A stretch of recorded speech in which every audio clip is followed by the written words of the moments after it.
Good morning. Good morning. Welcome back to another episode of Coffee with Khalipa, short format podcast where we dive into something I'm thinking about this upcoming week. And of course, we should have our coffee in hand. Now, topic of conversation is going to be batting and business, or baseball and business. And the inspiration came from a conversation I was having with my son. So my son's really into baseball, super into baseball, and probably already better at it than I am. But one of the areas that I think he can have some improvement on is in his batting in particular. His hitting is probably the weakest part of his game. And so I'm working with his coaches, taking him to batting cages, et cetera, to try and improve on his batting. And what's really interesting is that we're trying to, narrow it down to a singular thing we could focus on.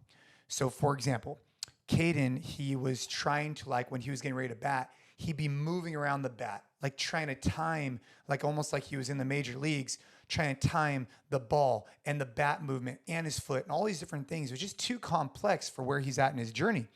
And so what his coaches had him do is just stop what was called the wiggles. So when he's at the base, or at the plate, he's in a pause position. From there, he then initiates his swing versus trying to kind of rodeo his bat to time the swing with the ball. It was just too much for him at his age. So we stopped the wiggles, and it made a good improvement. And it's a really good analogy. We're leaving the baseball field, and he asked me, I asked him, I said, hey, do you feel like your batting's getting better? He's like, yeah. I was like, okay, so the next thing that your coaches want to focus on, now that you got the wiggles all figured out, is this idea of balancing is balancing your weight. And he's like, oh man, there's just always something more to work on, something more. I was like, yeah, but you had a small input, you saw improvement. Now we're going to make another small input, and I guarantee we're going to see even more improvement. And weeks, months, years down the line, you're going to see that your overall swing has really adjusted, and now you're hitting the ball more effectively. And it was just a really good analogy for business. I ended up talking to him about this too, is that in business, there's so many things you want to get done, right? And maybe you have this grandiose vision of where you want your business to go. And I know for me and for us, we do. But the idea is just to hit little base hits, little small wins. Maybe you identify one area of improvement, you make that change. You put an input, you see what happens with your business. You then focus on the next one and the next one and the next one.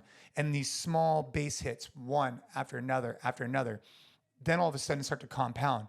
And weeks, months, years go by, and you look back at your business, and you're a dramatically different business 6 months or a year from now than you were. But you don't look at it as one huge, major shift. It was these small little wins you got along the journey that helped you get there. And so it was just a really good analogy for batting, at least based on what I know about baseball. I don't know much, but in particular, when the coaches are focused on it, they're having him focus on one thing at a time, and then they're seeing the improvement. And that same thing I think could be applied to business really well. So if you're, a business owner out there, if you're a coach out there, if you're a gym owner, or if you're anybody, and you're looking to make improvements, I think that there's a good analogy to batting and business, and figuring out those small wins that you can get that also build more momentum for you and your team, I think is really, really valuable. So go identify the small wins, figure out what they are, get a base hit. A couple weeks later, a couple months later, figure out what the next base hit is, so you can keep the team inspired and you can see your business move in a positive way. I hope you guys are enjoying these Coffee with Khalipas. If you are, simple ask, leave us a rating, leave us a review, tell a friend about it, go back, check out the other Coffee with Khalipas, see which ones resonate with you. They're all a little bit different, and make sure you check out our long form podcast. Keep crushing it. Let's go.